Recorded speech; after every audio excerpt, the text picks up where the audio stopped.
5 guys with a special guest coming up next on the Disability TV Network. After these commercials, so sit tight and enjoy this interview. It's gonna be a lot of fun. So we'll be right back, guys. Just stand by, okay? Okay.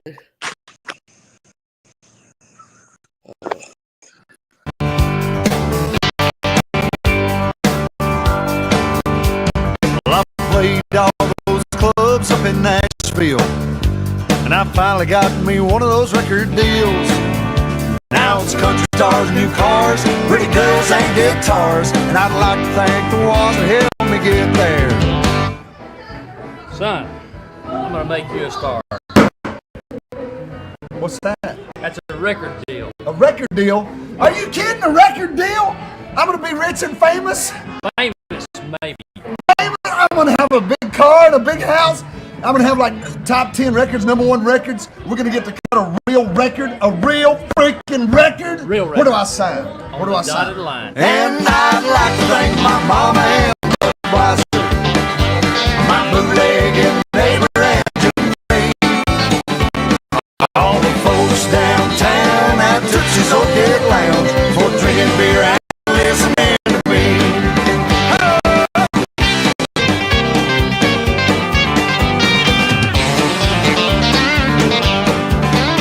Well, I went in and I cut my first album. My single is shot straight to #1. Then I got a letter one day, and it was from CMA. When they called my name, I knew just what to say.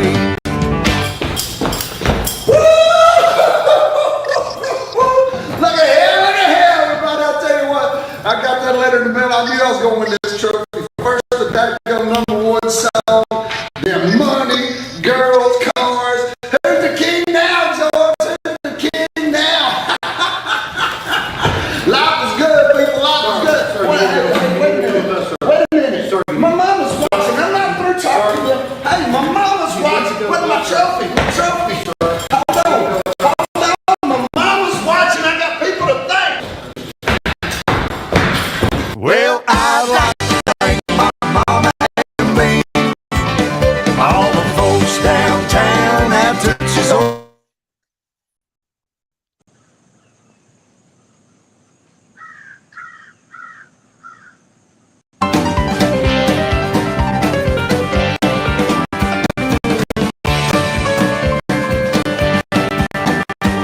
I got me a big old house here in Nashville. It's tucked way back in those Tennessee hills.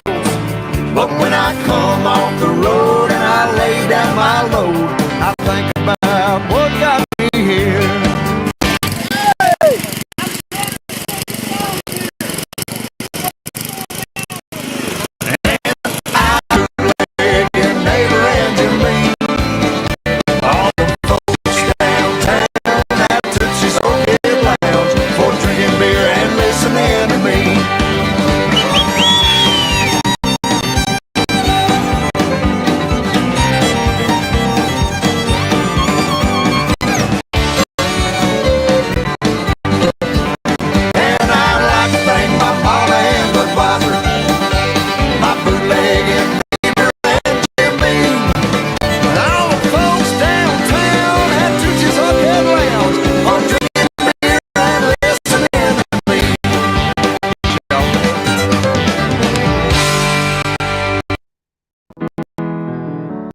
My dad would say, come on son, let's go out and play. Sometimes that seems like yesterday. yesterday.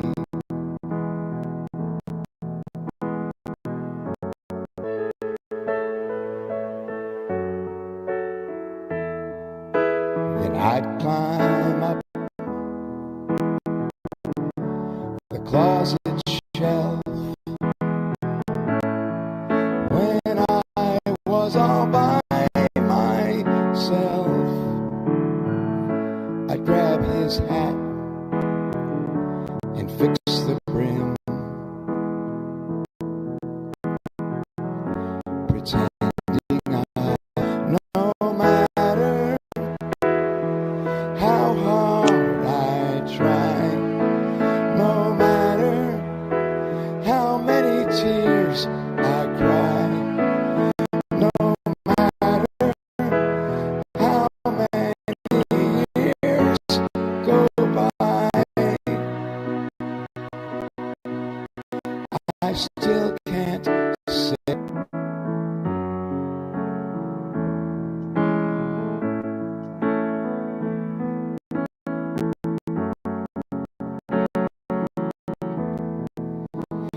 he always took care of Mom and me. We all cut down a Christmas tree. He always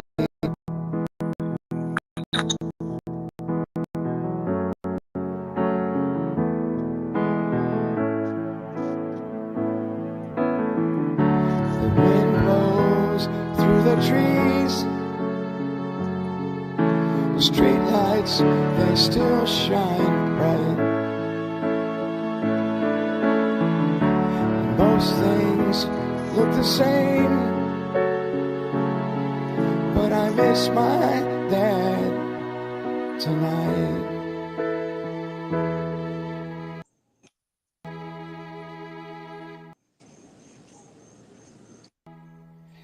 I walked by the Salvation Army store.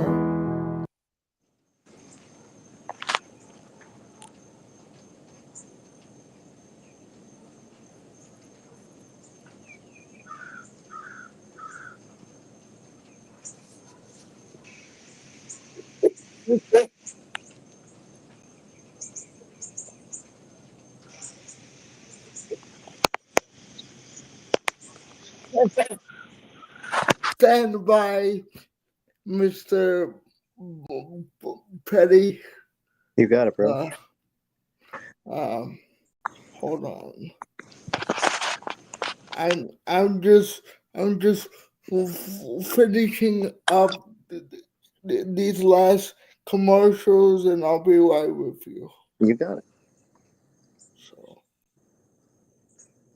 So just stand by. I'm gonna take myself off the screen and mute my mic so my videos doesn't echo, you Cool. know. Yeah. So hold on, I'll be right on the screen. You got it. Okay, hold on.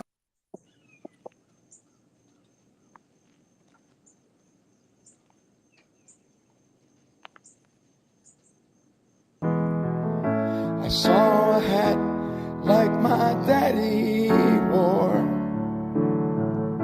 I tried it on as I walked in, still trying to be like him.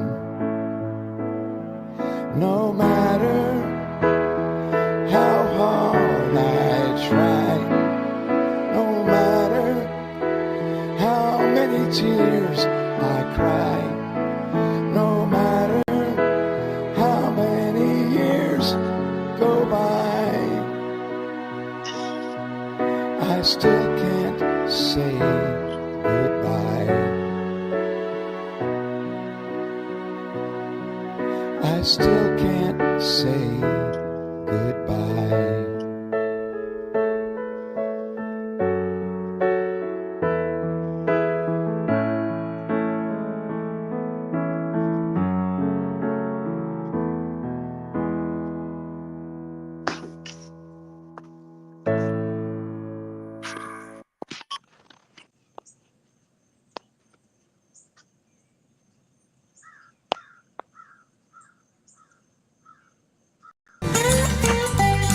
If your heat goes out, just give us a call. We'll have you warm and toasty in no time at all. If you want clean air that's fresh and cooler, ARS and Rescue Rooter. Call ARS and Rescue Rooter.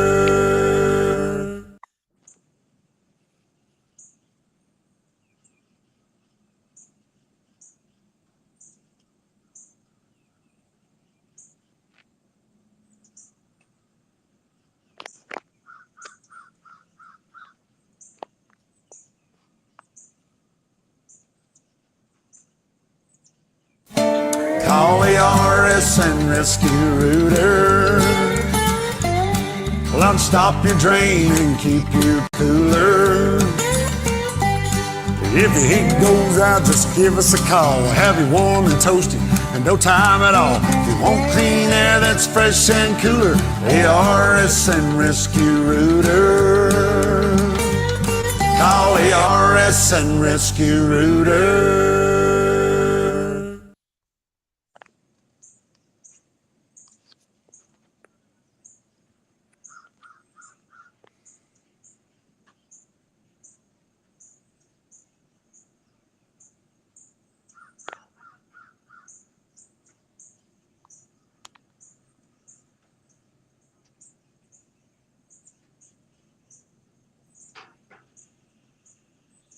Okay. Well, please, please welcome to the Disability TV Network, Mr. Petty. Woo!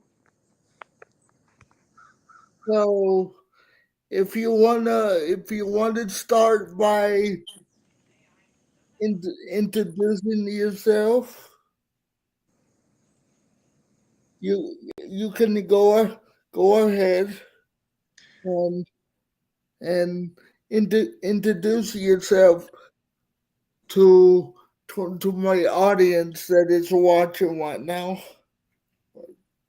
Very cool. Absolutely. So it's your time to shine, Mr. Petty. Go ahead. Heck yeah, man. Well, thank you very much, Alex, for having me on the show, bro. I really appreciate it. It's easy to brag when you want to do an introduction, but you kind of have to a little, so then people will take you seriously, and then you can tell a little bit about yourself. But my name is Zac Petty, and I am a guitar player, singer-songwriter, and session musician. And I spent about 15 years being a lead guitar player for a lot of people around mainly the state of Florida, and playing lots of shows, thousands upon thousands of shows. Probably at least, I've been playing for 16 years now, and I've been playing around 150 to 200 shows a year for the past decade, I would say. And I've opened up for Muscadine Bloodline, Travis Tritt, Colt Ford 3 times, all kinds of other cool people in Nashville.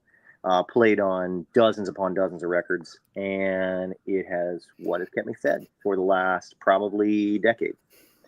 So, is that a good enough introduction?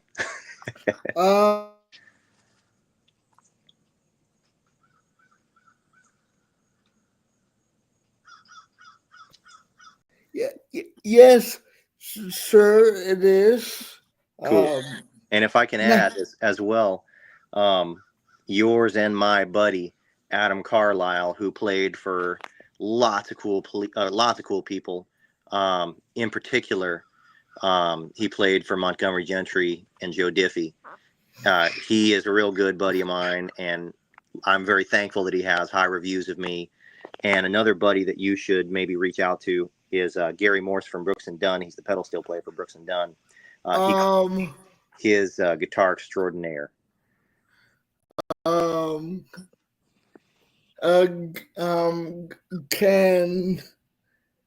Um, is there any way that you can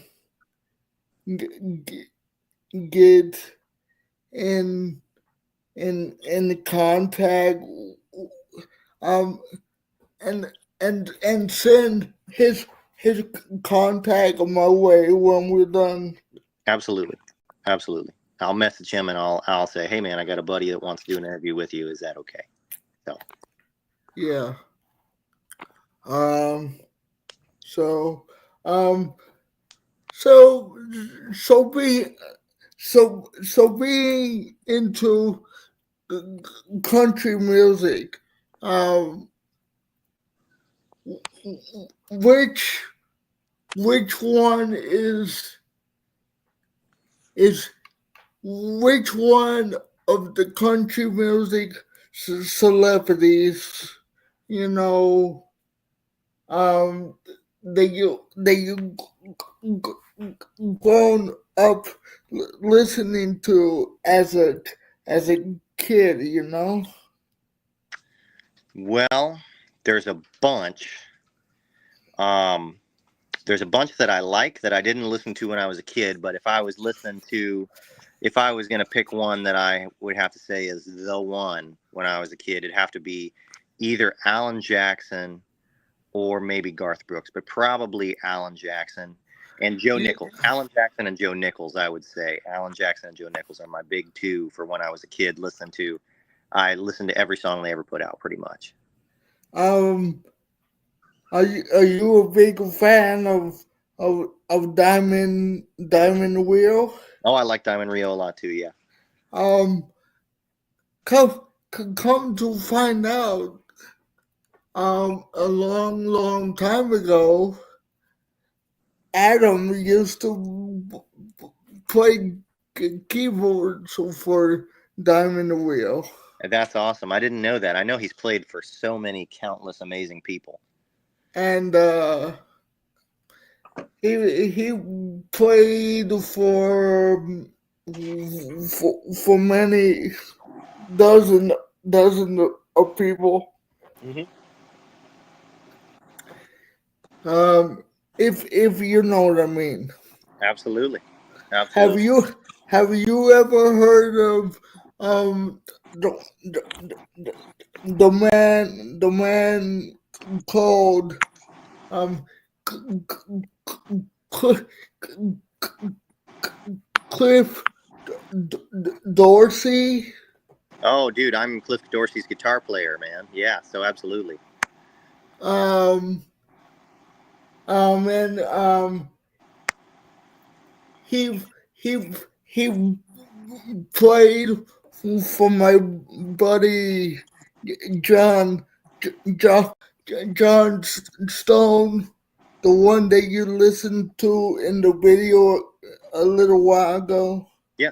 Uh, um, he he was, you know, he went on the road with him a couple years. Oh, You that's know, awesome. That's incredible. he he played on his album, um, a couple of albums of his, and Sure. so is there any is, is there any questions? I'm gonna take turns. You know, you ask me a question, then I'll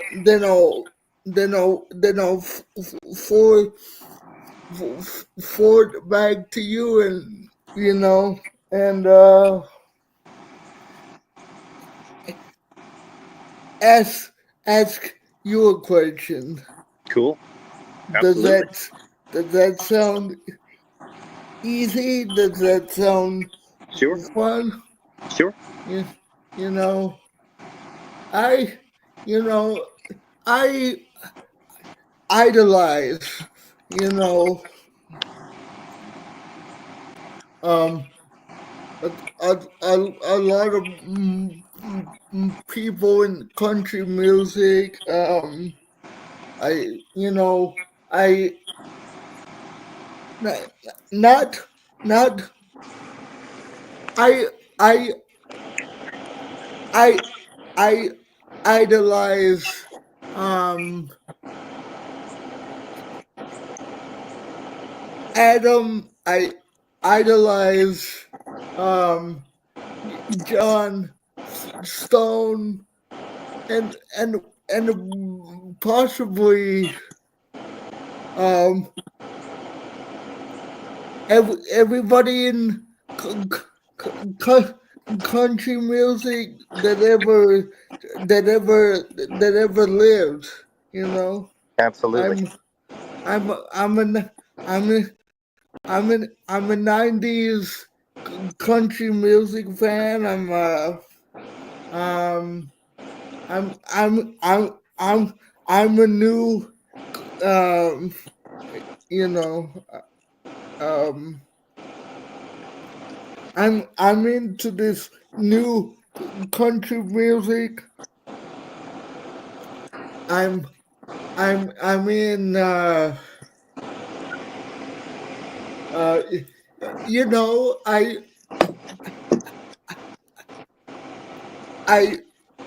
idolize George George Slate. We were we were we were McIntyre, you know. Yeah. Uh, b- b- Billy Billy Ray Cyrus. Absolutely. Back when he was tour, touring, you Absolutely. know. I I've been to George Slade. I actually got to meet George Slade when I was little, Wow. and I got to meet Weaver McIntyre when I was little, Wow. That's incredible. and um and I just love Billy Ray Cyrus's his music, and I'm sad that he turned into a you know not a not good celebrity now, but I still enjoy his music. I don't follow him enough to know all about that, but um, I do like quite a bit of his music, and I Yeah, like Hannah Montana as well. Hannah Montana is awesome. you know, well, actually now she's Miley Cyrus, but I love Miley Cyrus a lot. yeah. I used to watch Hannah Montana on TV on the on the Disney Channel, you Oh yeah, know, absolutely. and I used to watch Billy Ray Cyrus's show called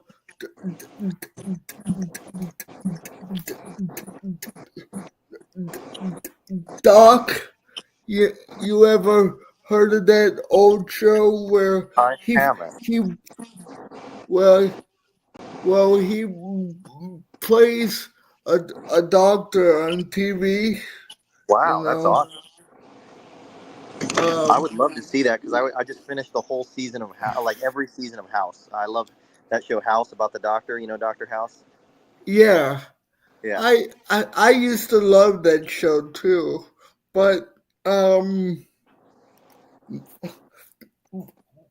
back to what I was saying, I don't want to get off topic of what we're here to talk about, but Sure. you know how did you first um get into this this country music business that we all all kind of know and love today? Well, It's a very long and funny and strange story, but basically, when I started, I I was playing in my church. So I started out at 12 years old, and I probably should back up further than that. When I was about 6 years old, my dad got me a guitar, and it was, tiny. It was not a big full size guitar. It was just, a 6 year old's guitar basically. But it was crap. It was not good. Um, it was just a little steel string yard sale special, you know, and I didn't want anything to do with it. And so I carried it around with me, as we moved. My dad would carry it with us, and he knew I was never going to get into it. So we just ended up leaving it at a house that we lived in at the time in Old Town, right off of I want to say it was right off of 349, right across from a place called Gator Gas in Old Town. And we lived right by the highway in like a 1965 mobile home. And, it was also not the greatest place to live. But looking back, man, it was great. I didn't know what I was doing. I was 10, 11, probably 10, 11 years old. And so one day my dad's like, you know what? You're going to learn to play the guitar. And he knew that I wasn't gonna play the guitar on my own, because just because he presented it to me didn't mean that my little 11-year-old brain was gonna do anything with it, right? I wanted to go outside and, pet my cats and play soccer and football and all whatever sports I could play, right? And so he's like, you know what? You're taking lessons. We're taking you to Dixie Music Center in Old Town, Florida, which is where we lived at the time, and you're gonna learn, because he knew how to play the guitar. And he was pretty good. He was, by the regular average guitar player standards, he was pretty good. And so he took me there, and I'm pretty sure it was around the summertime. I was off of school, and he had a guitar. He had a Washburn, and the Washburn was this big, monstrous jumbo dreadnought, basically. And for those of you that don't know what different body sizes of the guitar is, the two biggest sizes of a guitar is a jumbo, right? It's humongous. And then there's a dreadnought, which is right under the jumbo. And the most popular guitar of all time is a dreadnought. And so he had this big, gigantic dreadnought guitar that was way too big for me, and he'd try and teach me little stuff on it. And steel strings were big and hurt my fingers. And that's how, on acoustic guitar, you play steel string guitar 90% of the time. And so he took me in, and he took me into Dixie Music Center. And the owner of the shop was Mr. Bob and his wife. They owned the store together, and they ran it together, and they were a team. And Mr. Bob was there to sell you the stuff and, teach you what he could and show you and talk to you. And Miss Dottie was there to kind of like help you along, and had the beautiful, wonderful mother's touch that kids my age needed, right? And so they both showed me some guitars, and they had this Dean was the brand, small 3/4 size dreadnought guitar, but it was a small, thinner body. It was probably only maybe that thin, right? And it was like a blue burst is what they would call it. So it was a black guitar with a blue edge around the outside of it. And to me, being 12 years old at the time, never have seen anything like this before. It was the greatest thing I'd ever seen. It was so cool, and it was on sale for $89, so it was cool to my dad too, because he was a single dad, and we didn't have much money, and he just did landscaping for, to pay both of our bills, because it was just me and him. And so he did that, and I remember, I think it was like $20 for a half hour, or $15, something like that, but I'm pretty sure it was 20. And so my dad got me started learning guitar, and because my fingers were hurting so bad, you can get these strings that are classical guitar strings that are not steel strings. They're like nylon strings. They're like a plasticky material, and they don't hurt your fingers nearly as bad. And that's what all the famous classical guitar players use. And my dad didn't want me to start listening to rock and roll anyway when I was 12 years old. And so we pretty much only listened to Jimmy Buffett and classical music and stuff like that anyway. So it was a genius move on his part, because it was getting me to listen to guitar stuff and play the guitar. My fingers didn't hurt anymore. And that's the kind of stuff he liked to listen to. So then, me and him are bonding, which is always good when you're a single parent, right? So I started out doing that, and I promise I'm getting to my point, right? I know I'm writing you a book, but I'm just setting the stage for everything. So I'm 12 years old. I start listening to all that cool stuff that my dad was listening to, Jimmy Buffett, which we kind of already listened to anyway as father and son. Jimmy Buffett, classical music. And then my guitar teacher, Mr. Bruce, who was the coolest guy on the earth to me because he could do things on the guitar I'd never seen anybody do before. And now this is my thing, right? And so now this is my escape. This is my thing that I do as a 12-year-old. So I'm learning from this guy who is extremely nice to me and is teaching me stuff that I didn't even know people could do. And then he has me learn Pickup Man by Joe Diffie, which at the time, maybe Adam Carlisle was even playing for Joe Diffie at the time. Who knows, looking back. But he had me learn Pickup Man by Joe Diffie, and he pulled out this guitar called a Fender Telecaster, which is what all the country guitar players play. And he used to let me play that guitar while he played my little Dean Blue Burst acoustic guitar. And that Telecaster, to me, that Fender Telecaster was the greatest thing I'd ever seen, held, come close to in my entire life. And so here I am, 12 years old. I'm immersed into this new thing, and I'm loving it.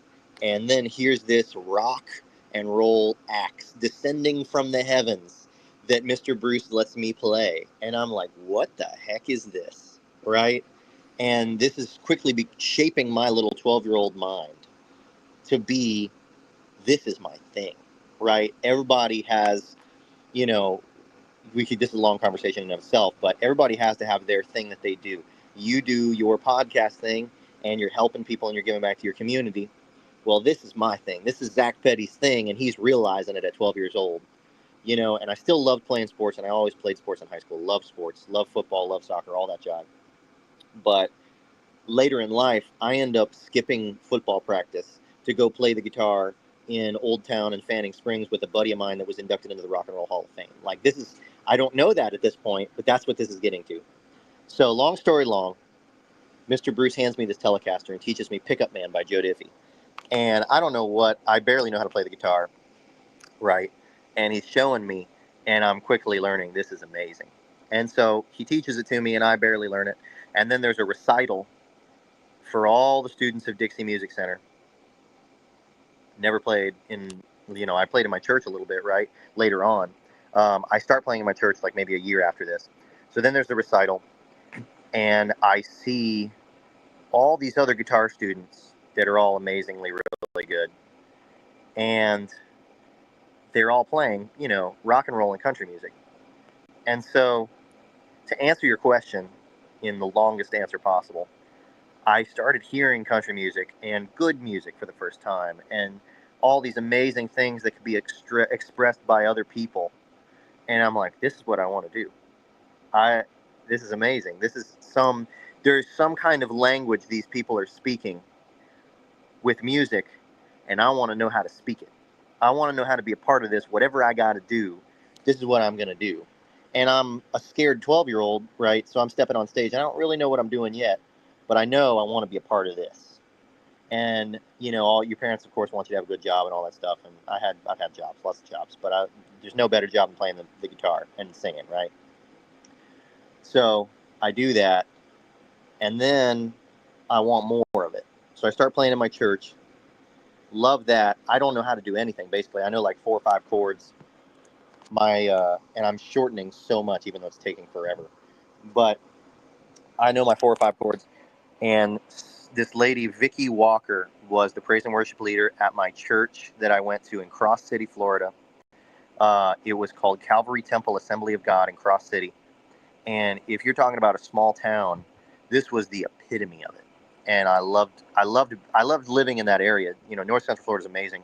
There's no area of the United States that's as interesting as North Central Florida. And I love lots of places in the U.S., but, North Central Florida, and I don't know how long it's going to stay how it is because it's a precious area of Florida. Hopefully it doesn't get too developed or anything. But it's amazing, and it was a small town, little tiny small town with this church that was medium sized. It wasn't like a big church, like they have a big Baptist church where I had my graduation party, right? But it's a medium sized church, and they got a big stage, and they were looking for guitar players because they only had one, and I tried out, I guess you could say that. And sorry to write you a book. I know I'm just rambling, but that laid the foundation for me to know how to perform for people, basically, because I went and tried out, and I was okay, but I didn't know how to play chords with the piano player. And piano is different than guitar because they play in different keys, basically. Like, you can play in any key on both instruments, but piano favors certain keys, like B flat and E flat and F major and stuff like that. And when you're a guitar player, F major is your worst enemy. It's like the most difficult chord to play. And so I knew how to play F major, but I didn't know how to play some of these other ones. And so basically, it's now setting the stage for me to learn how to play in front of others and not sound that bad, right? I'm 13, 14 years old, and I'm not that great, but I'm also getting to where I'm not that bad, right? And so after a couple years of that, I get pretty good. I start learning how to play lead guitar, but the most important thing of it was just being in front of people. Even though these people are most of the time nice to me because they kind of have to because it's a church, right? You know, I said in an interview a while back with my buddy Houston Keene, another person that you would love, that would be awesome to have on your podcast, by the way, and I'll send you his contact information. There is something really powerful about being in a role where you're not necessarily really appreciated, but you have consequences if you don't do it right, right?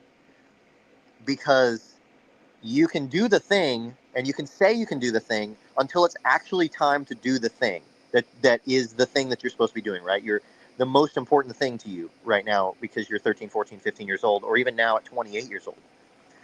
And so it taught me how to not just talk about it, but to be about this thing that's important to me, which is music. So it got me used to being in front of people. And I was only playing in my church, and I only wanted to do that, and it was the most important thing to me. And anything involving music, open mics, jams, if I'd had anything around there that I'd known about, I would have done anything to be a part of that. But I almost wonder sometimes if my dad just didn't seek those things out for me because he had so much on his plate being a single dad and working crazy, I was going to say ungodly hours, but just a lot of work for a single dad, right? And so church was my thing, playing the guitar in the church.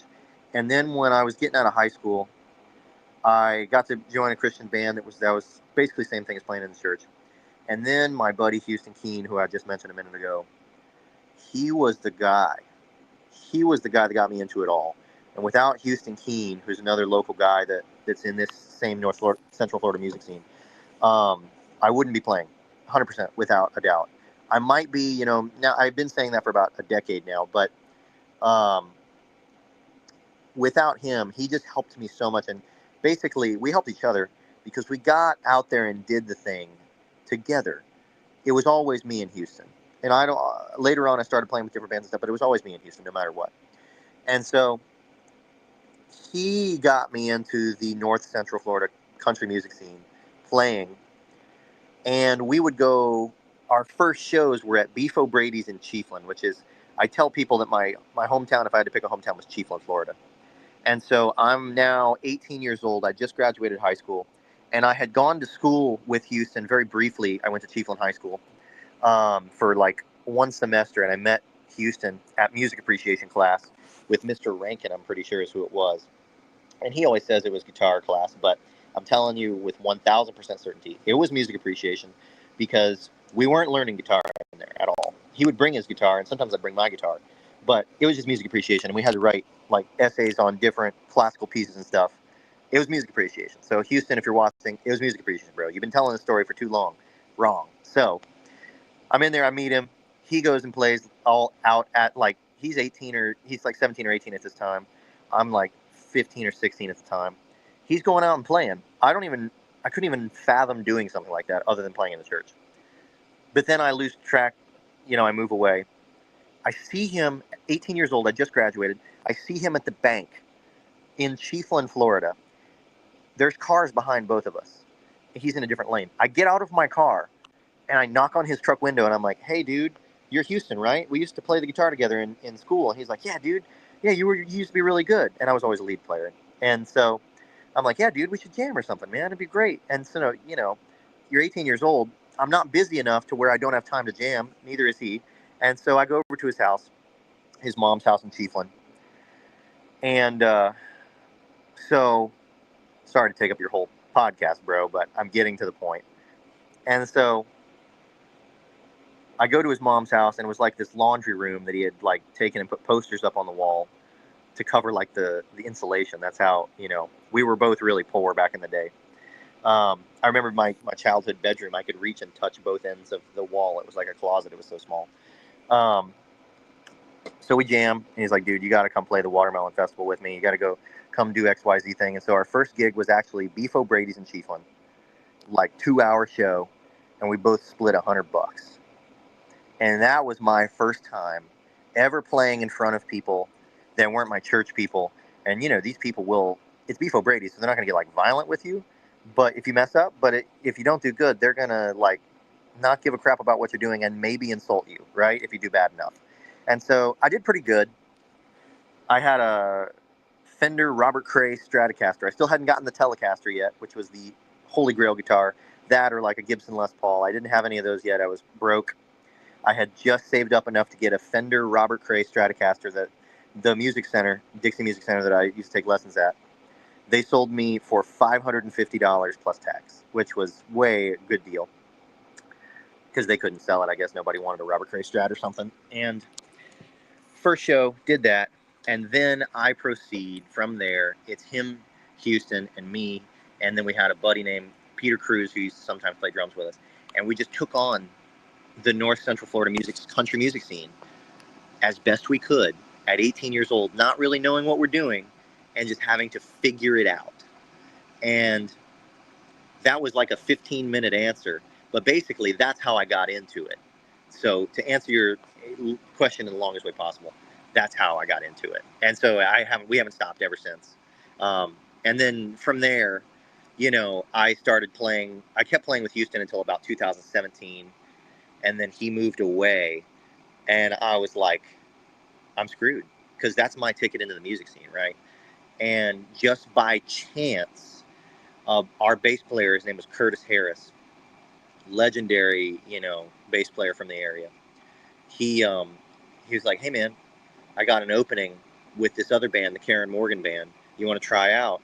And I'm like, yeah, man, absolutely. It was like saving my life because I had no other music connections whatsoever. And from there, that was really the foundation to where I started to get really good. I started playing with Karen Morgan Band, and she was like really strict, and I had to learn like 48 songs note for note. I had to learn the Sweet Child of Mine by Guns N' Roses solo, note for note, all that stuff. And it forced me to become really good really fast. So that was my foundation, basically. That's how I got into the music scene. Because from there, then I was asked by a buddy of mine to be one of the guitar players when Gary LeVox of Rascal Flatts was going on tour. That didn't work out, but that would have been super cool if it did. A buddy of mine asked me to do that. And then I ended up getting hooked up with so many bands in the North Central Florida area. And I could go on and on about that for hours with, you know, Cliff Dorsey and still when Houston came back from Texas and we started playing again and all that. But now I've had the extreme pleasure, bro. I've gotten to play in Las Vegas. I've gotten to play in New York City, New Jersey, obviously Georgia because it's in the south near where we are. I got to fly out to Montana a while back and play. I got to go play in Biloxi, Mississippi and go play. North Carolina, South Carolina. I've gotten to go play so many places that most people in the scene don't get to do. And that's because I had a really good foundation and was always I've always been a pretty darn good lead guitar player, you know? And then I started learning slide and all that. Like Dickie Betts and Dwayne Allman and all those other cool cats, right? But yeah, that's kind of how I got into the scene. And there's a million other things I could tell you about, but I yield the floor to you, my friend. Sorry to totally take over the whole thing.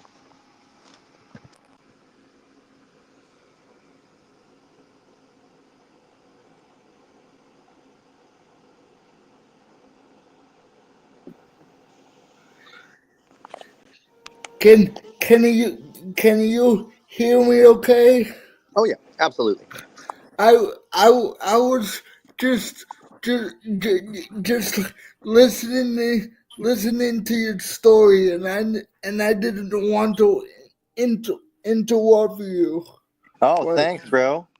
I've got but a million other stories too. but when um when um I'm um so do you have any new albums coming out? I do. So I don't have any music out as of the time of the recording of this podcast. But everyone has been telling me for years that I need to put out my own album, and I've got like probably like 40 or 50 songs that I'm working on at any time, right? And so Can this can next I album. Oh yeah, sorry. can can I can you tell us a little bit about the songs that you're working on, or that's a little Absolutely. bit, or Yes. that's a little bit private? I'm sorry. Go ahead. No, no worries at all, bro. So to tell you about that, I have to tell you more stories, right? So I am. So we have to flash back to about 2018, 2019, right? So the time frame where we left off a second ago was 2017. Houston Keen's moving away, and I'm like screwed basically because I have no contacts in the music scene anywhere. I don't know what I'm doing. I barely, I know how to play the guitar well, but basically in comparison to some of these famous people, I don't know what I'm doing on the guitar, right? I know how to, in my mind, shred, which is basically just playing the guitar pretty okay. But Houston Keen moves away, forces me to start being really, really good, in my opinion, which I think I'm good now too. And I started playing with Karen Morgan Band. Karen Morgan was awesome to me, always really just a nice person. Musically saved me, right? That was my in to the whole music scene because she's always been really serious about music as well. And so 2018 rolls around. I've been playing with her for a while. Awesome. We start playing in the villages down in Central Florida more. Those are starting to be some good gigs. You're starting to get paid well. Regular gigs, not bar gigs nearly as much where you're getting, you're getting beer spilled on your equipment. But now you're getting like more corporate style gigs. You're starting to walk away with way more money in your pocket. You could almost start to do this as a job now, right? Instead of, because this whole time, my dad, because I saw him work so darn hard when I was a kid, I've always had two jobs. The only time that I've only ever had one job for the last like decade. So the time I graduated high school, from the time I was 16 until like 18, or maybe it was 15 to 17, but it doesn't matter. I worked at Winn-Dixie, which was a grocery store. That was the only time I ever had one job, but I was, at school. So I didn't have time for another job. I was playing football. I was trying to play the guitar as much as I could.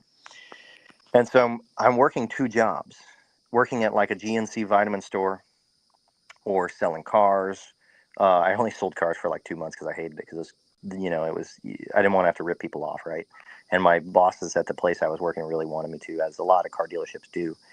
And so always working two jobs, playing the guitar and doing something else. And so I'm doing that. And then 2018, 2019 rolls around, and my dad and I buy a health food store because I was working. He's always been super health conscious because he's always had health issues ever since I was a little kid, since I was like born basically, but he's always had health issues. And so he would teach me about, vitamins and stuff. And then father and son go into business together, have a vitamin store, but that means my schedule is more flexible now. So now I can play the guitar more, which is even better, whether my dad hated that or not, because then I would roll in to work super late sometimes because I was tired from playing the guitar at Old Red Orlando 9 in PM until 1 in the morning, and then getting home at like 3 in the morning, and then coming to work at 8 o'clock in the morning, whatever. But I did that, right? So I made it through it, is what I mean. And so I'm starting to do all these things. I moved back to Chiefland because that's where our health food store is in 2018, 2019. And one of my good buddies, Logan Fisher, who was the producer of Adam Carlisle's album, by the way, he ends up being my roommate. He's like, "Hey, dude, my lease ended. Can I move in with you? We can split the rent." I'm like, "Heck yeah, dude. That'd be awesome, man. Plus, you're a drummer and a record guy, and then you can get me more ingratiated into the scene. We can share contacts, blah, blah, blah, whatever." So he's cutting Cliff Dorsey's album in our spare bedroom, right? So this bedroom, I think, was like three. Yeah, this house was 3 bedrooms, and so I have one room, he has another room, and then there's a third bedroom. And this was back when rent was affordable. We were only paying like $700 a month that we were splitting, so we were paying like $350 each, which was nothing, And luckily, we could afford it, right? Because we were broke college-age kids, right? He's a little bit older than me, but it doesn't matter. And so he's cutting Cliff Dorsey's album in the other room, and I'm listening to him, and it's amazing, right? And so then I start playing for Cliff Dorsey, right? And so then, because he hears I'm great at the guitar, and so then I get to play on some of his tracks too, which is awesome. And I still play with Clifford to this day when we can make it work because he's in Nashville now. And so, I don't get to play on all of them because I can't just fly up to Nashville for a show that, he's not famous yet. He's getting there, but he's not famous yet. So, you have to be flexible with pay. And I get that. So I play with him as much as I can. Houston has just come back from Texas, and so we're starting to play together again. And I'm like, you know what? I should write my own songs. Because Logan is so darn musical, and he's just working on songs all the time. And it inspired me to want to write my own songs. And I'm already playing for everybody else. And I haven't really had too much problems with anybody in the scene. I was real lucky and blessed because Karen didn't abuse me. But there's a lot of people in the music scene, when you're playing for them, dude, you're getting the short end of the stick because that's just how the music scene is, right? The music scene is notorious for not being good to you. And so, whatever. But there's a lot of people. North Central Florida is not too bad, but there's a lot of people that are terrible in the music scene. And so I'm like, I didn't have the call to do my own thing yet, but I was starting to write my own songs. So 2019 rolls around, and I'm writing some that are good, some that are terrible looking back. But you got to write some that are bad. And you got to be vulnerable enough to write the songs that are bad, because if you think it's bad, whatever, someone else might not think it's bad. They might like it. Sweet Child of Mine by Guns N' Roses was just a warm-up exercise for the guitar player Slash. He didn't think it was going to be good. It was just, a song. And then the part, it's like, where do we go? They literally didn't know what to do with that part. They just said, where do we go now? Right? And then that became one of the most famous rock and roll songs of all time. So I'm writing these songs and I'm allowing myself to be vulnerable. And that's a tough thing when you're, this is 2019. So that was 6 years ago. I'm 22 years old. I know how to play in front of people. I don't really get stage fright now because I've been doing it, for 10 years now at this point. I've been playing the guitar.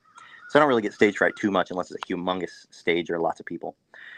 And I'm just now allowing myself to be vulnerable enough to write my own songs and show them to Logan and show them to other people. And if they stink, they stink. But if they don't, then they don't. Because a couple of my songs that I've written, that I wrote back then were amazing. I don't know how I came up with them, right? Some of the greatest songwriters that I look up to that we all have this same, not that I'm necessarily lumped in with them, but I hope so one day, right? Good songwriters almost always say this thing where the songs are out there. They find you. They're out there already. You just have to let them in, basically. You have to get alone in a quiet place with your guitar or with your pen and paper and just allow yourself to be. And the songs will come. That's just how it is. And I'm sure Adam, any good songwriter, would agree with me on that. Because in our now dopamine addicted society that we live in, right, it is what it is, but when you shut the phone off, when you shut the video games off, you shut the television off, then your brain or, the muse, right, the inspiration can finally come because now that's the time for it to shine, right?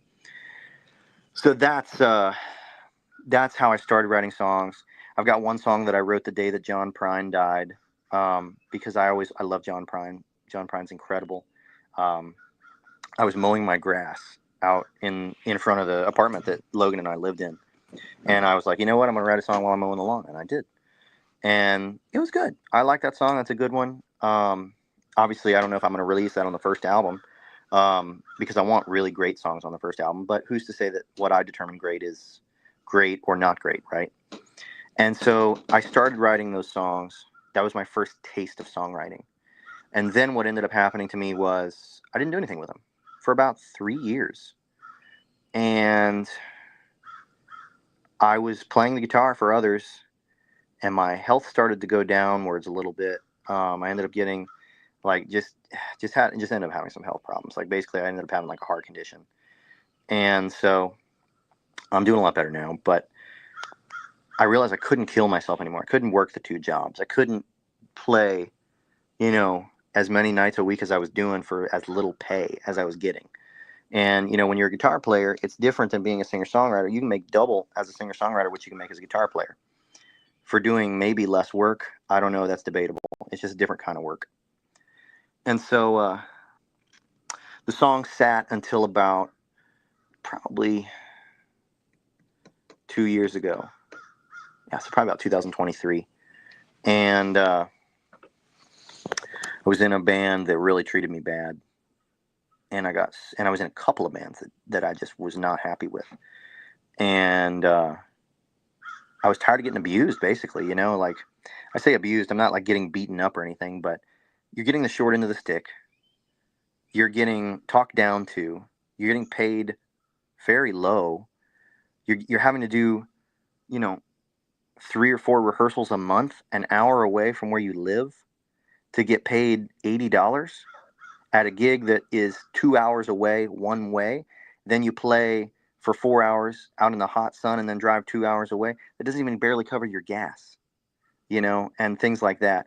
For lots of people, I'm sure that's a great gig. For me, it wasn't, because my heart was getting bad and I didn't even know it, right? I was killing myself. Basically, I wasn't sleeping. I was just hurting myself. And so I realized I didn't need to be doing that anymore.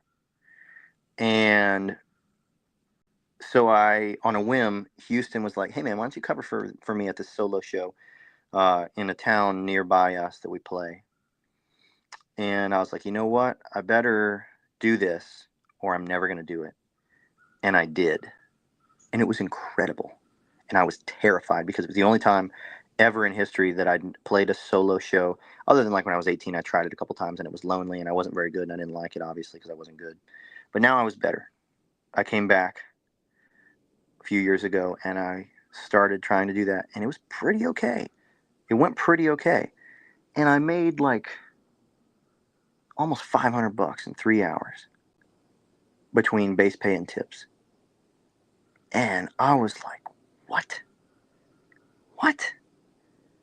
I've been getting abused for this many years and not being my own boss and getting talked down to by people that are not nearly as qualified as I am and don't care about this thing that I care about like I do, and can't do it very well either most of the time, and don't know what they're doing. And I could have been getting this kind of pay the whole time. Wow. Oh my gosh. And maybe $500 was a fluke, right? But I couldn't believe it. It was like that moment when this is, yes, back to when I was a 12-year-old kid. This is what I want to do. This is what I want to do. This is what's meant to happen. This is what's supposed to be. And so, now you get to do stuff like that. I get to do stuff like that. And I didn't realize it could be this good. You could be your own boss. You don't have to be, someone else doesn't have to be telling you what to do and calling the shots when they don't even know what they're doing, right? And so this, say that I've been playing for 14, 15 years at this point. I think about this, playing the guitar, being a musician, and like I dream about the big stages and the lights and the crowd and the smiling faces and being an inspiration to people. I've thought about that every second of every day for 14, 15 years at this point. No one takes it that seriously. And if they do, you and I are instantly friends. Because what's important to you is important to me, right? So now we're instantly friends.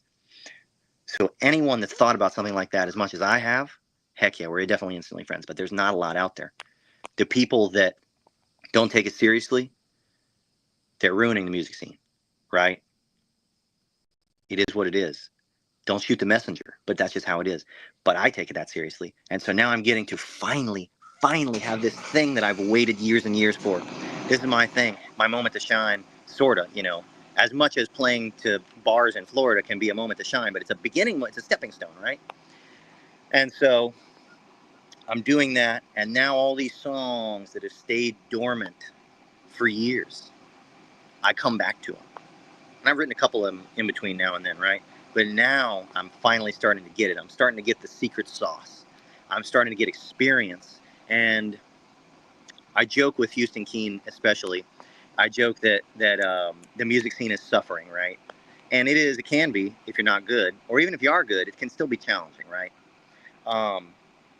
Suffering in the best sense of the word, of course, because I'm extremely appreciative to every single gig that I play. I love it so much, dude.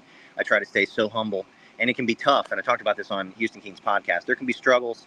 It can be tough. People can be throwing stuff at you. People can be spilling beer on the thousands of dollars of equipment that you bring to a show. You can get ripped off. That stuff still happens, right? But now you call the shots. You decide what gigs you play, right? So this is really good. So I've got all these songs, though, that have remained dormant. Some of them are trash. Some of them are bad. But some of them are amazing. And everyone's like, oh, when you play shows, they're like, do you have any originals? And I'm like, absolutely. So I play an original. They're like, that was pretty good. Or that was really good. Or that was not good. You know, it just depends. But now there's people that want to hear what you put out. I never in a million years would have imagined that would be the case, right? But it is. Because someone somewhere will think the thing that you do is good. And if you can get a few someones to do that, now you have fans. And if you can get several of those, now you can go play venues and sell tickets and make real money instead of base pay from venues, right? Yes, you want to build a following because that's really the only way to get famous. Like, you can be a good guitar player, and that's all I ever wanted to be. But now I'm realizing maybe I was built for more than that, right? Maybe I was built for more than just being a really cool guitar player that's shredding, right? Like Slash or Stevie Ray Vaughan or, you know, like Alex Lifeson or Guthrie Govan or somebody like that. Those are all really famous, really top tier guitar players. John Mayer, all of that. I actually have a tattoo on my wrist to pay homage to John Mayer because he's got a tattoo on his wrist too. But now I've got these songs and I've written them and I'm starting to write more songs. And I realize now the place that you don't want to be is comfortable because your dreams are on the other side of somewhere that's uncomfortable to you because you got to grow. And growing, you got the growing pains, right? So now I've got to write songs and that's uncomfortable for me because I got to go back and re-examine and tell myself, oh yeah, these songs were really bad or these songs are really good, but I'm starting to. So I reconnect with Logan. He's always been my bro and we've always hung out. He's my drummer in my band. And so I reconnect with Logan. I'm like, hey, dog, can we do an album? He's like, yes, absolutely. I'm like, well, I want it to sound like Adam Carlisle because Adam Carlisle is amazing and I love Adam, right? And so I want it to sound as good as his. And he's like, dude, we can do it however you want, right? And then I'm like, no, I want it to sound like Turnpike Troubadours or Jason Isbell, with your couple of my favorite artists, right? Or I want it to sound like whatever Americana album or, you know, American Aquarium or whoever, right? Jason Isbell, American Aquarium, Turnpike Troubadours, those are some of my favorite artists of all time.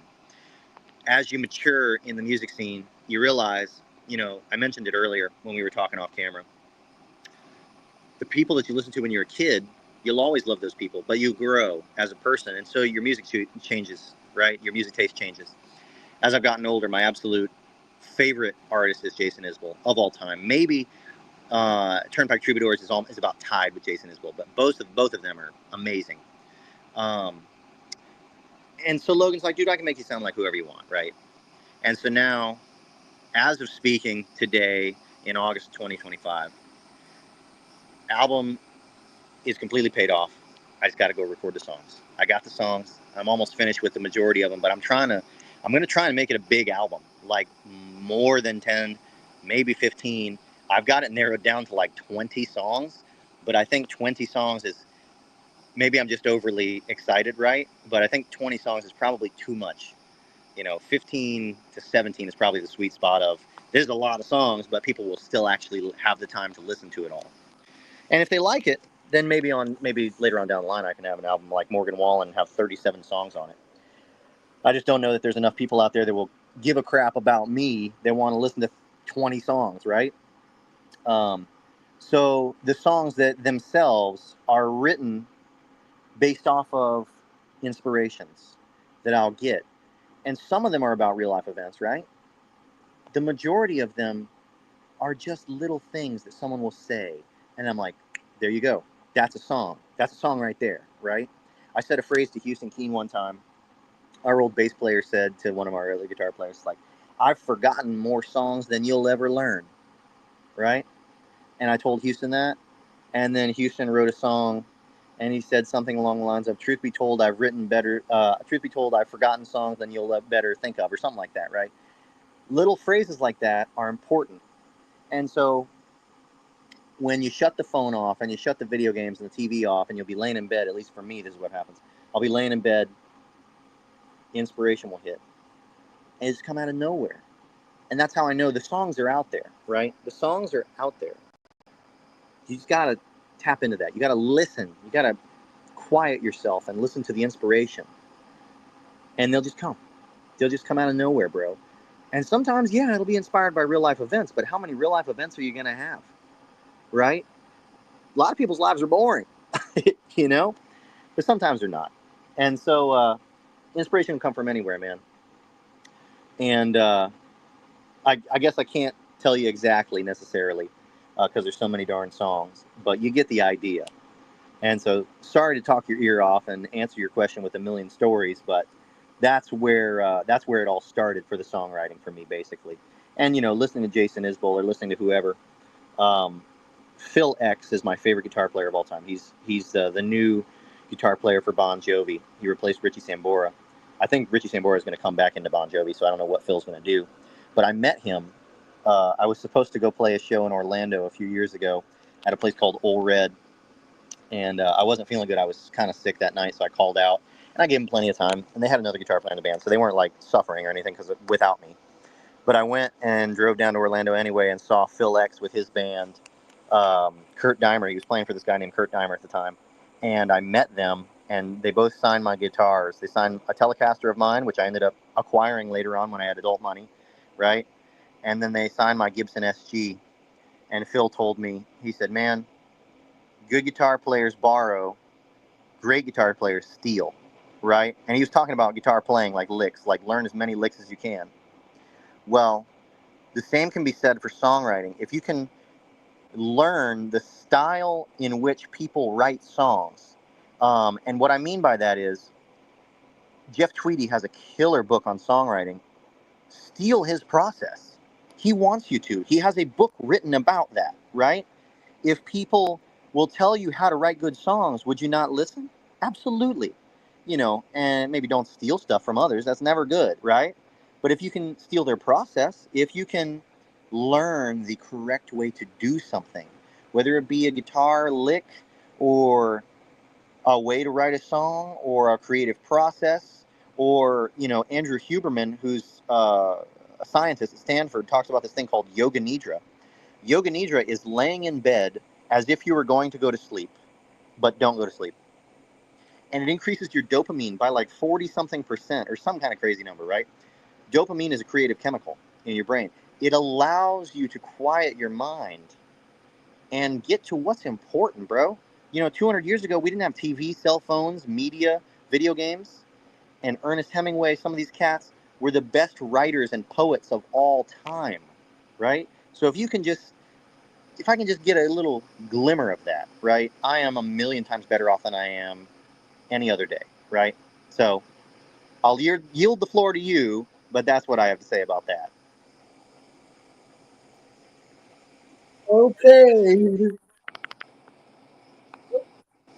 That was a interesting story. Thanks, man. Good job, by the way. What'd you say? I said good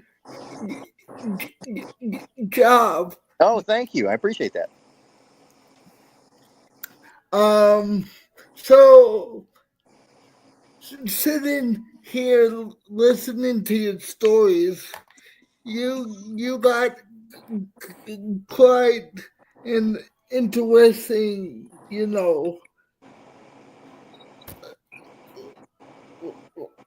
life story. Oh, thank you, bro. And um you know do you have any questions for me? Absolutely. I'm so glad you said that. I was literally thinking that. I'm like, man, I just took over this podcast, and that wasn't my intention. But yes, I do. Why don't you tell me how you got into doing podcast work? Because I would love to know. Well, it all started um back when my stepdad was alive. Um, and we was and we was eating lunch at the dining room table here. He said, "Alex, man, why don't you start a a podcast because you love to talk." Yeah. So um I was sitting in my studio here, Yeah. um slash my my my studio area. Hmm. um um and I was like saying to myself, you know, how can I make that happen? How can I, g- get that going? How can I, entertain different audiences? Absolutely, bro. You know, um, I would admit it was a rough start getting started. But Everybody's rough in the beginning. but look look at me now, bro. Look at me now. Heck yeah, dude. I'm I got 114 followers on my YouTube. Heck yeah. I got I got a I I like to play video games on the side, Yeah, dude. And I'm one of your subscribers, by the way.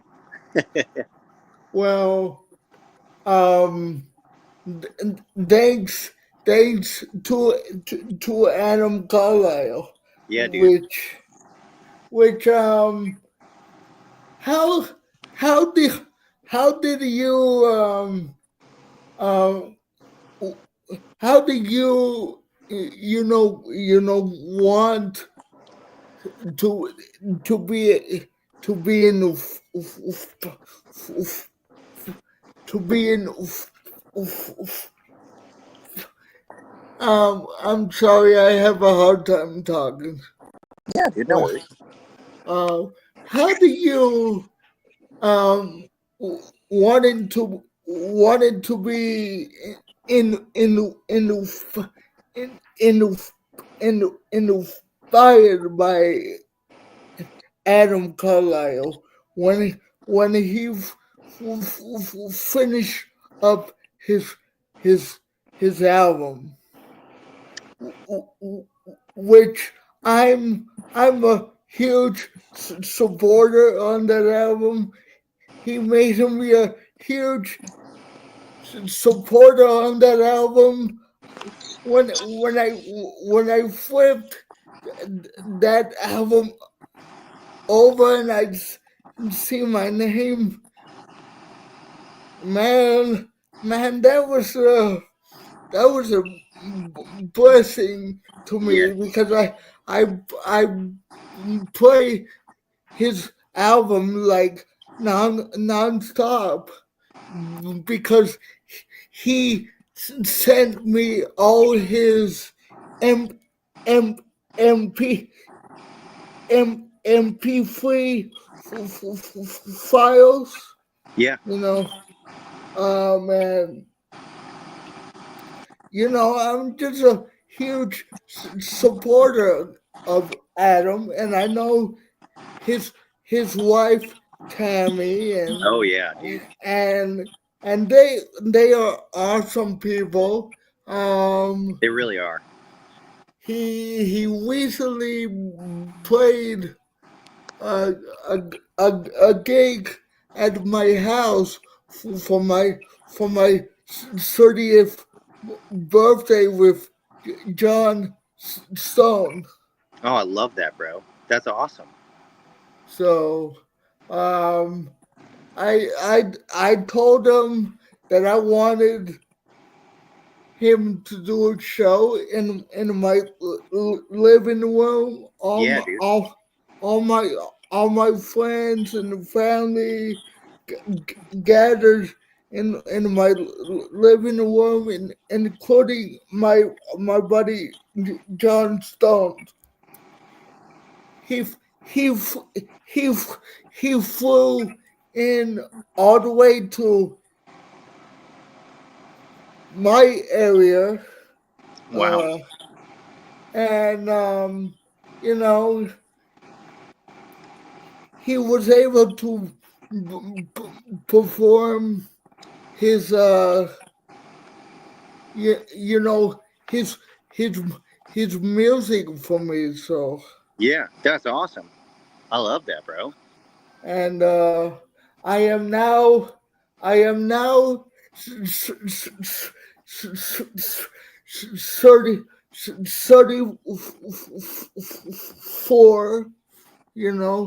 I recently turned 34 on April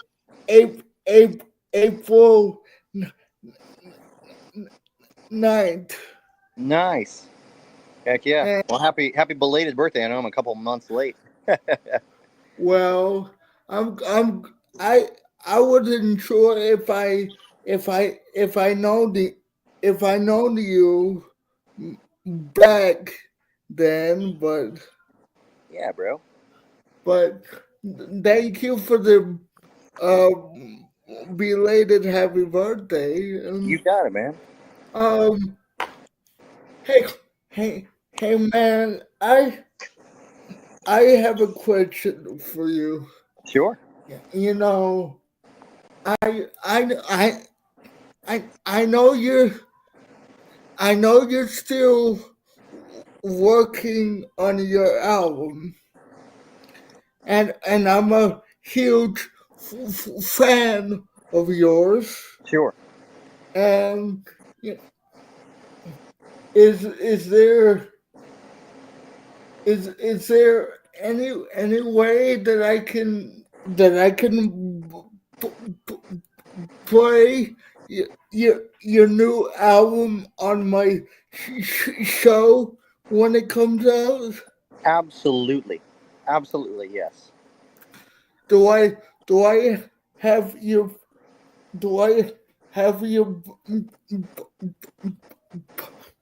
permission? Absolutely, yes.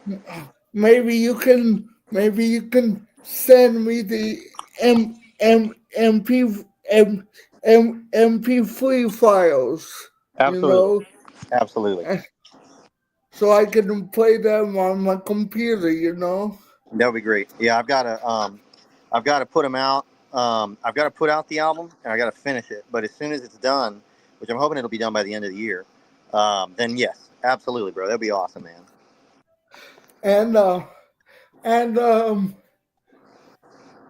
And and and I was wondering too, you know, if if I if I can have, like the first copy when it comes out, because I'm Adam's friend, and I'm I'm technically your friend as well. So Yeah, bro. No, technically about it. You're absolutely my friend, man.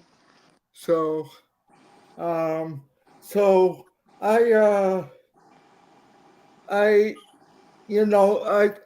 I love what you do, and um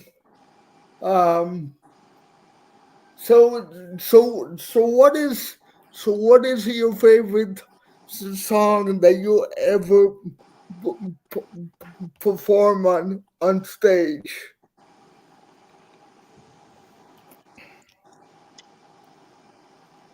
Oh man, that is a difficult thing to answer. I don't know because And and and and and were you nervous when you first got on that stage, when you was first becoming a country music artist, like. yeah, man. Of course, bro. I was shaking, but now I've been doing it long enough where that doesn't really happen to me unless I'm like awestruck. There's very few. I'm lucky. I'm gonna sound like I'm full of myself or something, but I've been doing this long enough now where I don't really get too starstruck. Um,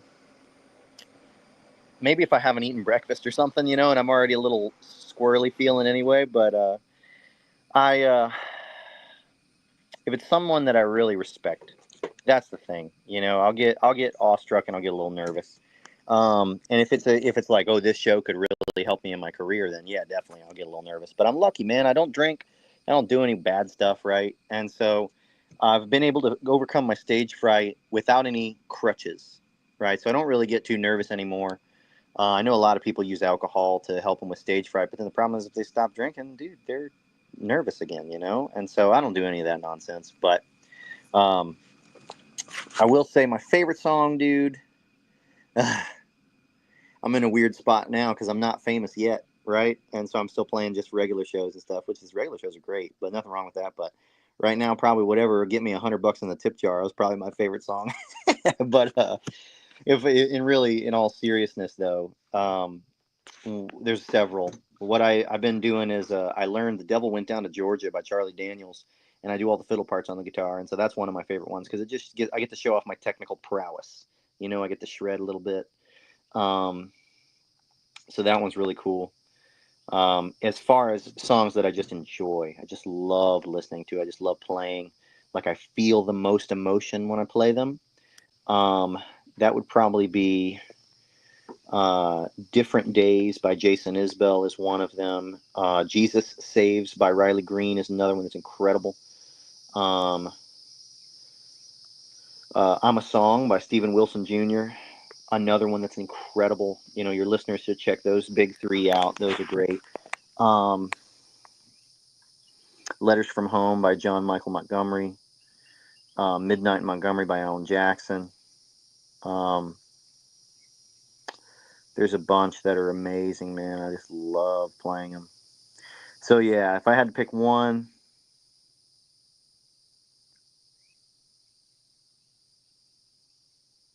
probably Different Days by Jason Isbell. It makes me feel the most. It takes me back to songs for me. Take me back to a time, and it's like I'm just transported immediately. As soon as I hear a song, I think back to when I was 2017, 2018. And I just moved to Gainesville, Florida from the small town of Chiefland. And I was looking out the window in my second story apartment at Sun Bay Apartments in Gainesville. And I was looking down at the courtyard, and it just takes me back to that very second. And instantly, 8 years has not gone by. And I'm just starting out in the music scene again. And I'm good enough to play with bands, but I'm green, I'm naive, and I don't really know what I'm doing. And I'm spending my $100 or $80 or whatever that I made on guitar pedals and stuff, because I've done my math and I have about a $200 emergency fund just in case something happens. And I'm like, I can afford this guitar pedal that's $79 or something, And I've got a little crappy 2006 Chevy Impala that the head gasket's blown and I don't even know it yet, right? And I can barely make it to the shows, but I was happy. And it takes me back to that moment right there. And so I'd probably have to say that one, yeah.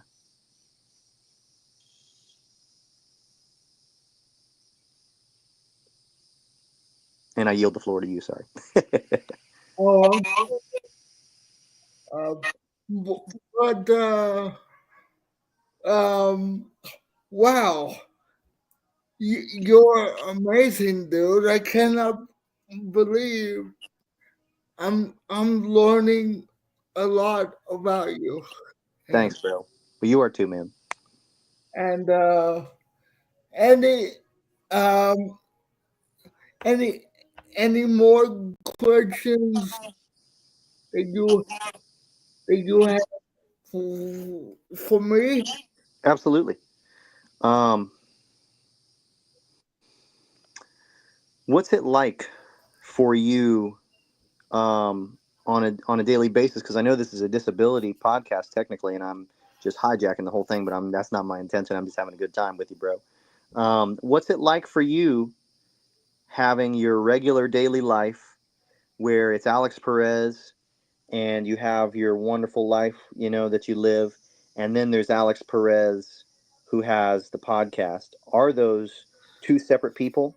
And in addition to that, or further that question, what is it? Is there a difference in life for you between Alex Perez, who is someone dealing with a disability, and then Alex Perez, who is the man, who is the guy that gets to ask the questions on the podcast? You know what I mean?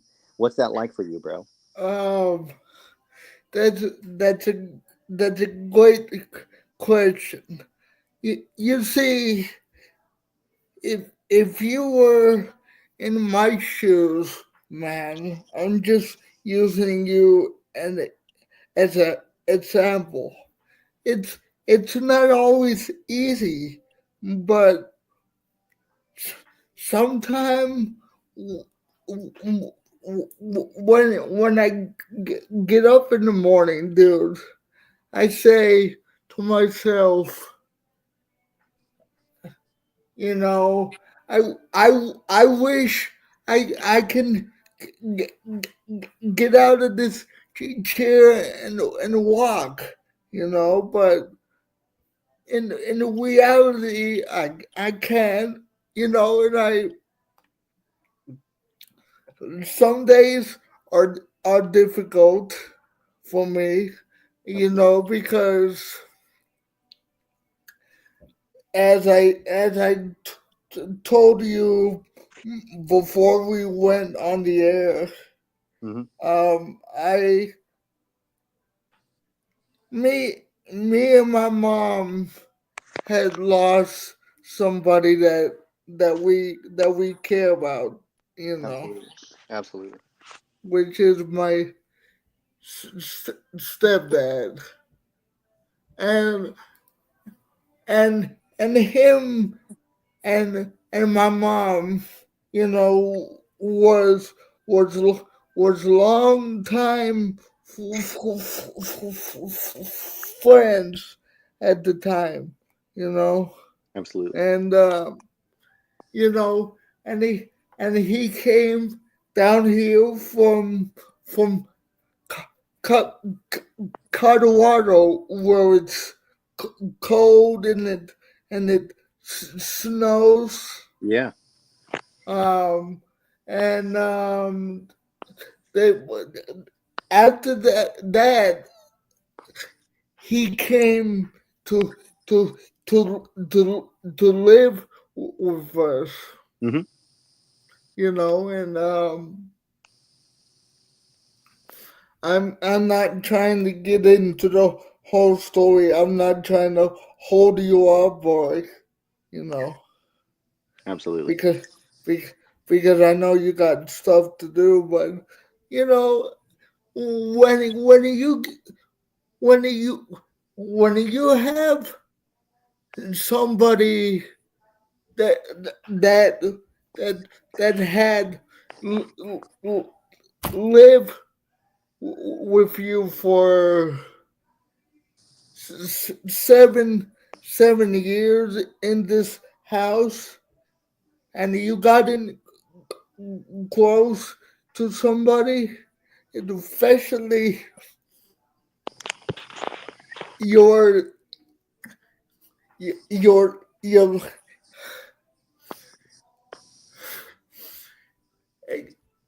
ex especially your loved one that you care about. Absolutely. Sorry, sorry, I get a little bit choked up when I talk about my stepdad because you know I know he wasn't really my stepdad, but He was he important. was he was he was important to me. He was like a stepdad to me, bro. Absolutely. Like it's it's like you were probably close to to, to your mom at one point, or your dad, or your brothers or sisters, or whatever you got, Yeah. but Absolutely, bro. he was he was he was somebody. If I needed something, you know he was always in this house. Yeah. He was always uh working out here on the lawn. He was always, trying to Yeah. keep busy. Yeah. He went to he went to the gym every day to work out. Yeah. He was the important thing in my mom and everybody in everybody who known him. Yeah. Absolutely, bro. And Adam can tell you, um he went to my to my stepdad's funeral because he's a close family friend of mine, you know, Absolutely. and I get, he he rode down on his motorcycle, um to the place where the funeral was at. And mind you, when somebody dies, it's like, you know, I I was a mess. I couldn't really drive my chair. I couldn't really function.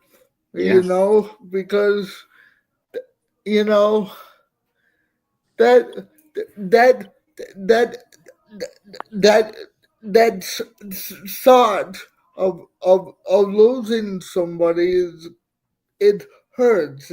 Yeah, it's hard, man. Um, I don't know if you were in that s-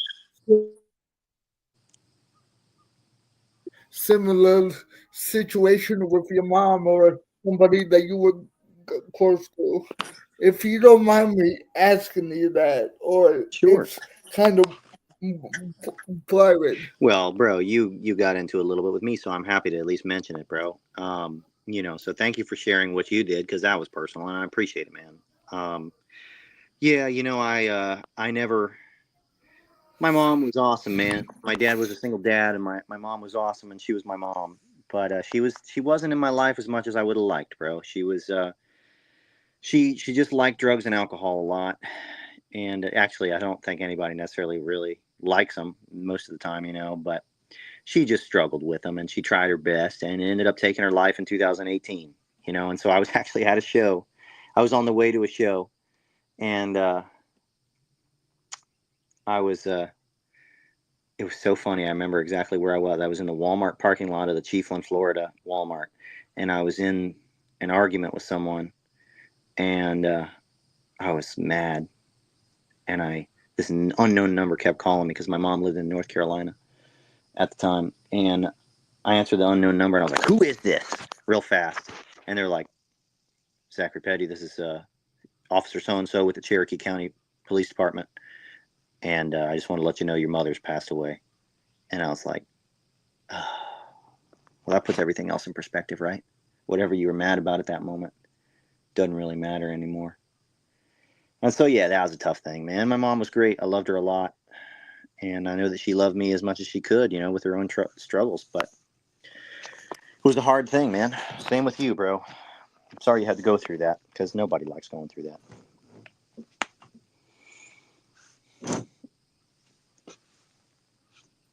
Well, I'm sorry about that. I was I was the reason that I keep turn, turning off, Mm-hmm. off turning off my Mm-hmm. camera is because I want you to have the floor, Oh, thanks, man. I appreciate you doing that every time, man. because I don't want to be the bad guy to interrupt you whenever you are talking. So Absolutely, bro. Um, um so anyway, one more question yes, sir. before I let you go. Have I been doing so? Have I been asking all the right questions? All the right questions, bro. You did great, bro. What's so funny, Alex, is you and I had only planned to do an hour, and I talked with you for a half hour before we even started, and we're at an hour and 38, so we've been going for 2 hours, man. Oh God! It's okay with me. Oh, Oh, man. okay. Well, So it's been wonderful, though, bro. I've had a wonderful time, man. Thank you so much. It's been an honor and a privilege, bro. so anyway, like like like like you were saying about Adam's music. Yeah. What song in in in in in in in in in you know what I'm trying to say? Which one's my favorite? Yeah, which one that really stood out to you? Which one that are you there? Yeah, I'm here. I think I might have lost you for a second, but I'm here now. Okay. Um So, Uh, so my favorite ones and the ones that are most inspiring to me would be, there's two of them. Moving to the country, and obviously all of them are great, right? But moving to the country and Kill the King. I love both of those. They're my two favorites for sure. out of all the 16 songs on that album, which my very very good friend you had mentioned him before, um, which is Adam's b- b- b- producer. Mm-hmm. I had him on my show a while back, and Whoa! I need to watch that episode now. w- with him and Adam, you know. Wow. So Logan Fisher and Adam Carlisle. I'm gonna look that one up so I can watch it, bro. I'm. Yeah. I'll probably watch that on my drive down tonight. That's awesome. That's great. I love that. Can can you do me a favor? Can um I'm gonna be watching you tonight. Okay. So can you please pray for me? I'm moving to the country. Absolutely. So I don't have a show tonight, but tomorrow, I think for let's see, Friday, I've got a show. And I'll even if you don't watch it live, I'll send you the video of it of me playing moving to the country. Absolutely. Oh, okay. Because you you know it's it's it's hard, you know, booking guests, you know, for the disability TV network.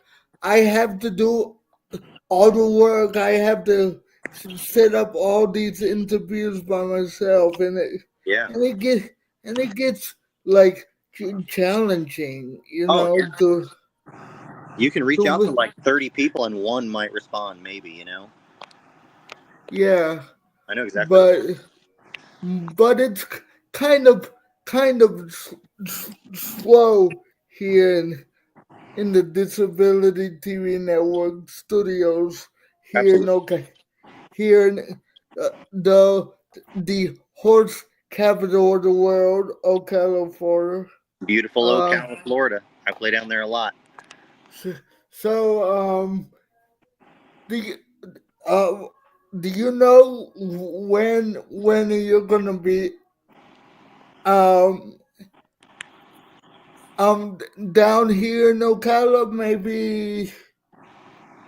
Maybe you can maybe you can let me know, Yeah, and dude. I could let my mom know, and we'll show up. Absolutely, bro. I'll send you my schedule on Facebook, or I'll text it to you either way. I'll send you my schedule on Facebook of where I'm playing in Ocala and when. So so so what was your favorite part of this interview that we did today? Oh, I had two favorite parts, and they're kind of broad, but my favorite part one was giving me a chance to tell my story. I appreciate that more than you know. It just warms my little heart, right? It makes me feel good. Um, Yep. and then I like the little glimpse that I got into your life. It put things in perspective and made me appreciate things more. So I appreciate you being vulnerable and sharing that with me as well. It was hard to to you know to tell you that, but you know it doesn't bother me. But I've I've been through a lot in my life that Yeah, you know telling my story doesn't bother me. absolutely, bro. So um thank you for your time. Thank you. And if you and if you ever want to come back on and sing one of your originals on my podcast, you are welcome to do it if you have more time. Heck yeah, dude. Absolutely, bro. Well, I'll wait till the album's out and then I'll probably come back on and do that, man. But thank you so much, bro. I really appreciate it. And when the album is out, make sure that I get the first copy. First copy goes to Alex Perez. Everybody else, they'll have to fight after they'll have to fight over number 2. Yeah. Do you have any website that the people can Yes. can That would be can it would be zacpetty.com, ZACPETTY.com. That's my website. Or you can go to Bands in Town, and that's where you see my whole schedule. I play about 200 shows a year. So that would be bandsintown.com, and then you search ZACPETTY, like Tom Petty, but Zac Petty, with no K, no H, no nothing, just Zac Petty. Oh, okay. Yes, sir. So they can on that website they can see they can see where you're touring. They can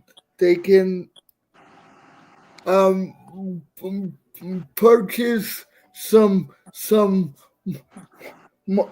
merch or Yes, sir. whatever. Yeah, there's a contact button on there that you can hit, and it'll contact me. You can buy. I'll sell you merch. I'll tell you about my shows. I'll hang out with you. You know.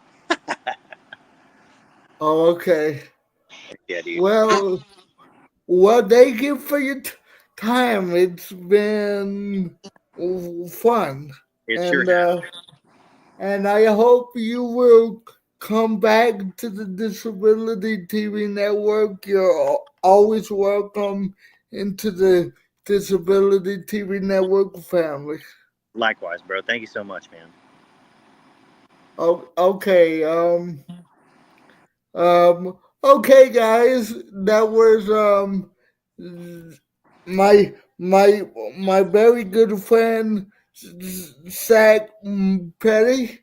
You can check him out on his website, which is ZacPetty.com, or you can go to the bands in town to see where he's at in your area.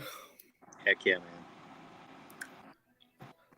Okay, thank you for doing this, buddy. You got it.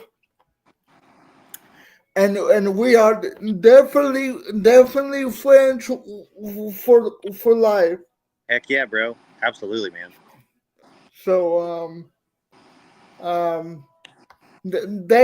thank you again for spending this hour with me. I know that I have a lot to talk about, and it's been hard for me to think of all these questions, but we made it through. Absolutely. Heck yeah, dude. So one more question, dude. I'm sorry. I always have one more question for you. Sure. All the time before I'd let people go. Sure. So what? So were you a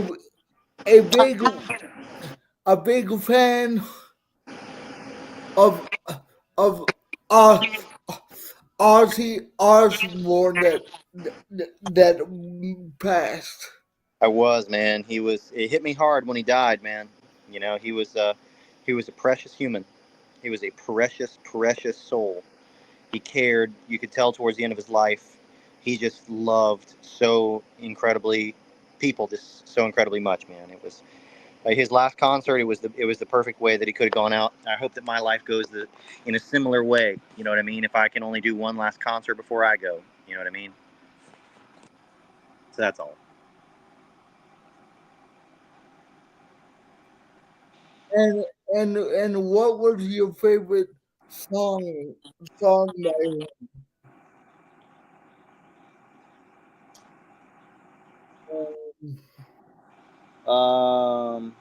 Probably "Mama, I'm Coming Home."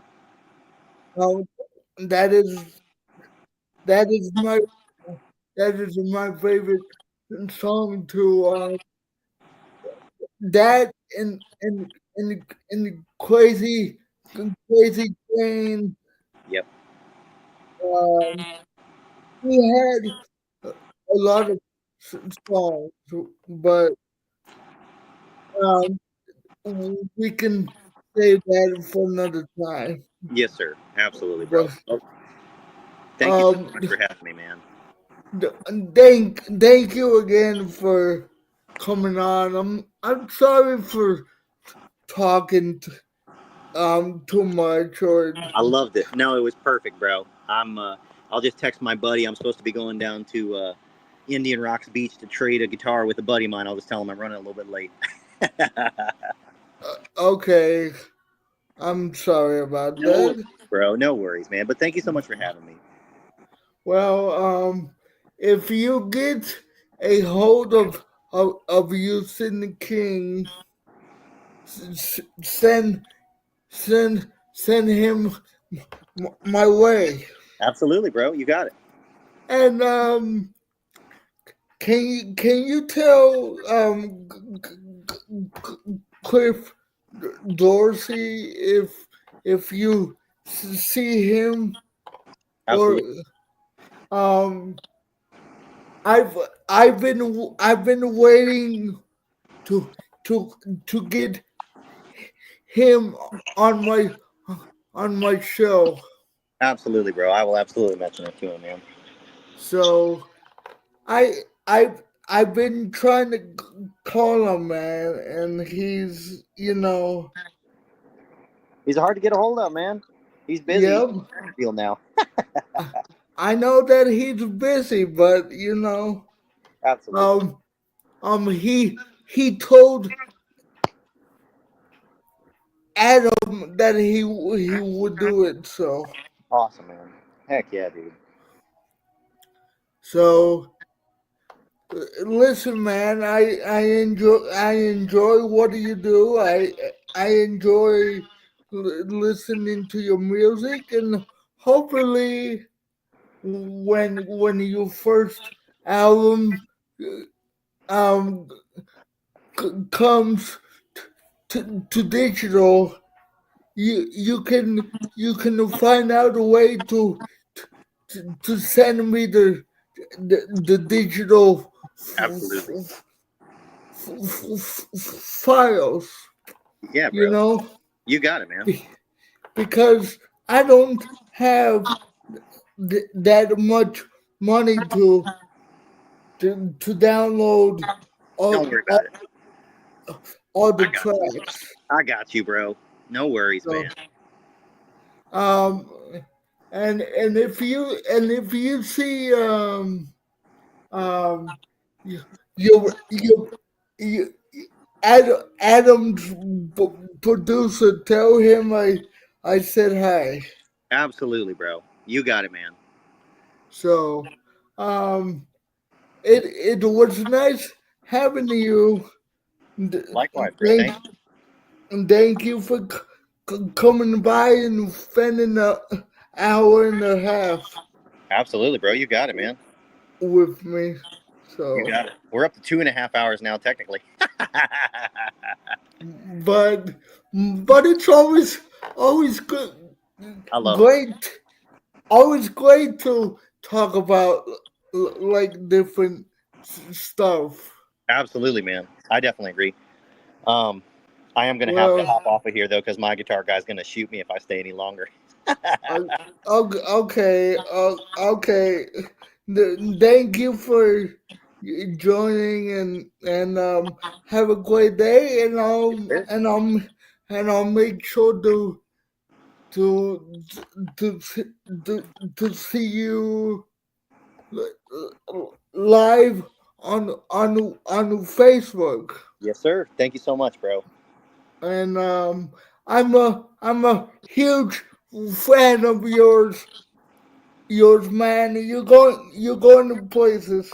Thank you, bro. Well, you are too, and I'm a fan of yours, Alex. So thank you, man. Oh, all right. Bye. Goodbye.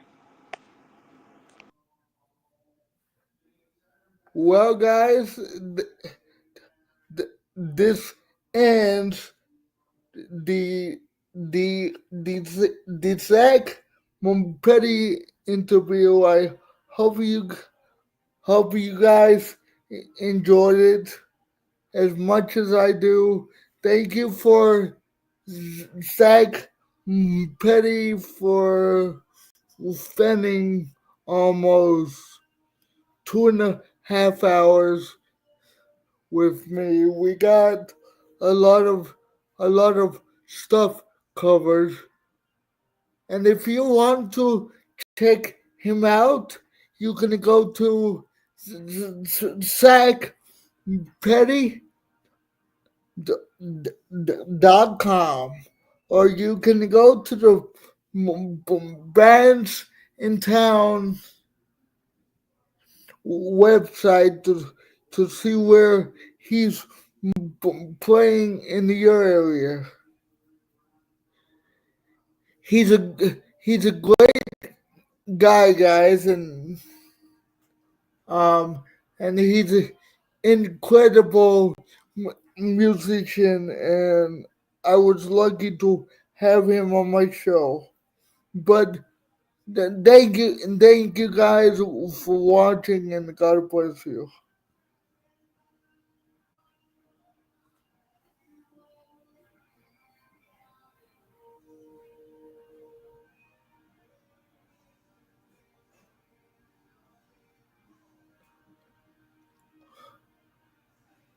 Okay, hold on.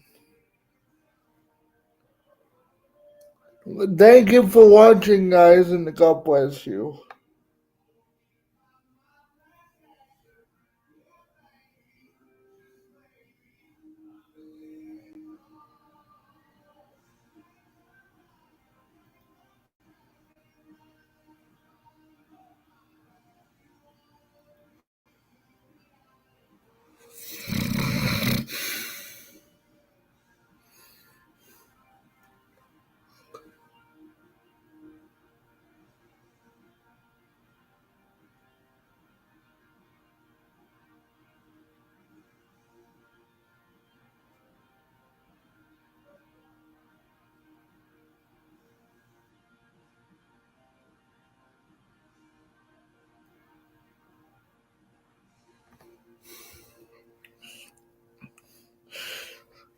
Thank thank you for watching this interview, and God bless you.